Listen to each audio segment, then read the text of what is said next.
Hi guys, we're gonna be reacting to Bride and of Chucky, and let's just get straight into it. 3, 2, 1. Hold on.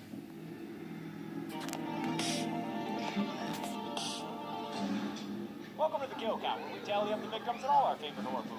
I'm James A. Janice, and today we're looking at Bride of Chucky, released in 1998, 7 years after the previous film in the series, Child's Play 3. Bride of Chucky marks a hard turn for the series in several ways. Whereas the original trilogy consisted of horror films that steadily added more and more humor to Chucky's character, Bride of Chucky borders on full-out parody. Influenced by Scream, like so many other late 90s horror films, it's full of snappy one-liners, self-referential humor, and a metatextual awareness of the genre it belongs to. It also puts Chucky's name directly into the movie title, eschewing the Child's Play moniker to reflect the fact that Chucky is no longer an antagonist tormenting a hero we're supposed to be rooting for. He's now the main character and the star of the show. Joining him is Jennifer Tilly as his ex-lover Tiffany, and Tilly's willingness to get ridiculous in this and future sequels is the single best addition the franchise could have asked for. Despite all the added laughs, Bride also sees a huge increase in how many people get killed. Here, I'll prove it to you. Let's get to the kills.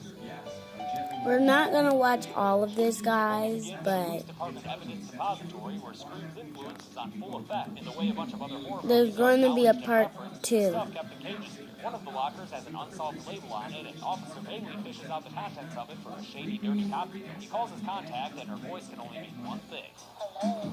That's right, it's Jennifer Tilly. And she is not a nice person in this movie, because while Bailey's waiting for the exchange to go down, he gets his head yanked back and his throat slit. Blood gushes out of his neck, and his head falls backwards out of the driver's seat for our first kill only 3 minutes into the movie. And yeah, he got killed by Jennifer Tilly and her cleavage. She licks some blood off her finger and steals Bailey's personalized lighter before picking up Chucky's fucked up face and throwing some Louis Armstrong at him. Well, hello, Dolly.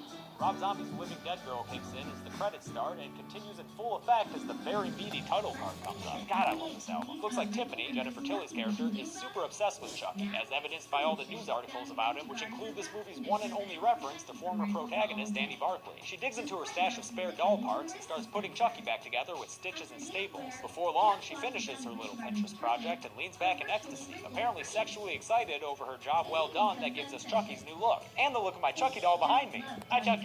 While she's busy doing God knows what with that doll, we get to meet our human cast. They include John Ritter as hard-ass Chief of Police Warren Kincaid and his niece Jade, played by a 20-year-old Katherine Heigl. She tells him she's going to prom with this inoffensive kind of dweeby guy David, but in actuality, as soon as they get in the car, she starts making out with her real paramour, the apparently bad boy Jesse. The gay David is not impressed by their voracious hetero-saliva exchange, but before he can get too grossed out, they're pulled over by a cop they refer to as Needle Nose. Wonder why they call him that. Oh, actually, yeah, that nickname makes perfect sense. He gives them a breathalyzer, and Warren shows up to take Jade home. Jesse gets pissed. You fuck. But you won't.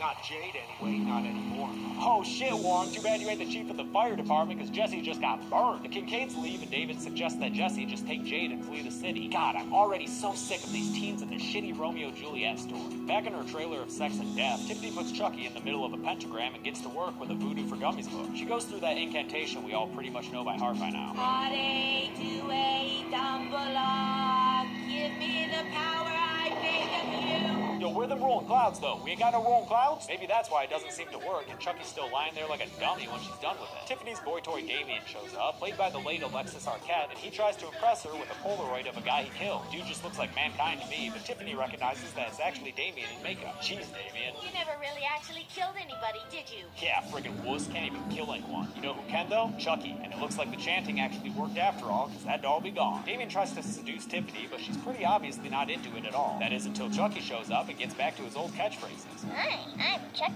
Wanna play? Damien says Chucky is so 80s, the first of many Scream-like meta lines in the movie, and Tiffany tricks Damien into getting handcuffed to the bed. She does a sexy dance for him and Chucky and tells Damien that she used to be Chucky's girlfriend back before he got killed a decade prior. Chucky reveals himself to Damien in that delightful, effortless way that he seems to be so fond of, and gets straight to killing, pulling out Damien's lip ring to give us a real nice volume of blood gushing out of his lip, and then stuffing a pillow over Damien's head and sitting on it to suffocate him. Damien becomes our second kill of the movie, struggling while Tiffany and Chucky have their reunion before finally giving up and dying. It's a memorable death, but it makes me sad now thinking of the real-life death of Alexis Arquette. Rest in peace. Tiffany tells Chucky she's always kept the ring he left for her, but after he reveals that it wasn't meant for a proposal, and in fact laughs his ass off at the very idea of marrying her, Tiffany gets real upset and tells Chucky she likes him this way. You're just like a little baby.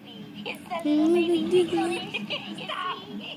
How is he laughing right now? He's a killer doll and he's over here laughing. Why being tickled?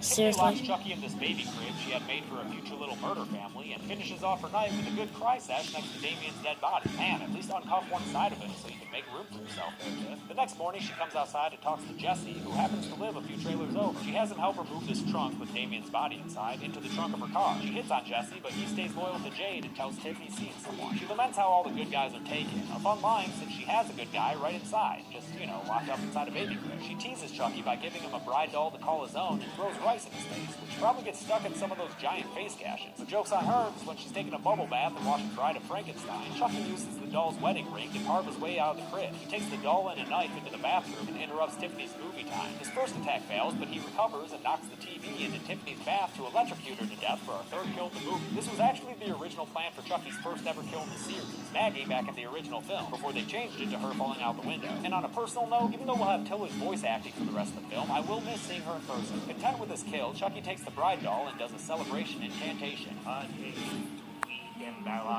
It goes off without a hitch, a rarity for the Chuckmeister, and he successfully transfers Tiffany's soul into the bride doll. Chucky tells her the only way to get their souls out of the doll bodies is to retrieve an amulet called the Heart of Damballa, which is buried with Charles Lee Ray's corpse in New Jersey. Now, while Chucky's chant has always included a shout out to Damballa since the very first movie, this is definitely the first time an amulet has ever been mentioned, and he definitely wasn't actually wearing it in the first film back in 1988. But hey, you got a retcon? You got a retcon. To get to New Jersey, Tiffany calls up Jesse and offers him some cash money to drive the dolls there since they can't drive themselves, since, the dolls. Then she gives herself a hashtag doll makeover to personalize her new body and really tillify it. Way to make it your own, Tiff. Jesse swings by Jade's house on the way and tells her to run away and elope with her. Chucky conveys exactly how I feel about this plotline. Jade asks what they'll do about money, but Jesse tells her he's got it all figured out. She's paying me $500 to take a couple of dolls to a friend of hers in Jersey. Jade, there's another $500 when we get there. Yep, $1,000. High schools need to have mandatory personal finance classes, man. While they run off to go pack Jade's stuff, her Uncle Warren breaks into Jesse's van so he can plant some kush on her. Chucky gets ready to do some stabbing, but Tiffany admonishes him for his unoriginality. For God's sake, Chucky, drag yourself into the 90s. They find a jar of nails and improvise a very unlikely trap, deploying the airbag to shoot a bevy of nails straight into Warren's face, knocking him down and causing him to give a little twitch. With Jesse and Jade on their way back to the van, the dolls act fast and somehow manage to stuff Warren's body into a chest and clean up the mess they made. So everything's fine and dandy as Jesse and Jade take off on their stupid high school love plan. They don't make it very far before they get a needle nose up their ass, though. He pulls them over in the middle of a teenage parking lot hangout party, possibly the worst place to do illegal drugs, you idiots. Jade ends up getting so pissed at Needle Nose that she takes a swing at him, which, what the fuck, shouldn't she be in more trouble for that? Instead, he just searches their van, but before he can open the chest and find Warren's body, Chucky tosses the bag of weed down, and Needle Nose finds that instead. He tells Jesse he's gonna be in big trouble, mister, and Jesse takes it out on his van.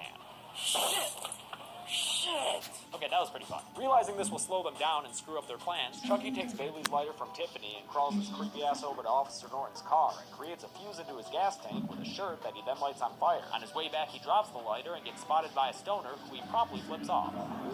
Fucking doll. Officer Norton smells smoke, but before he can do anything about the fire he sees in his side view mirror, Chucky and Tiffany wave goodbye and he gives a hearty death yell right as his car blows the fuck up, incinerating him inside for the fourth kill of the film. Fun fact, actor Michael Lewis Johnson is now a bartender in Toronto. I found that interesting. Jesse and Jade get in the van amidst accusations that they're the ones who blew up the car, and they drive off, leaving a mini demolition derby in their wake. They're now full-on fugitives on the run. Okay, here's the part that really makes me not care about these characters. Both of them Tell me if y'all want a part 2. I think you're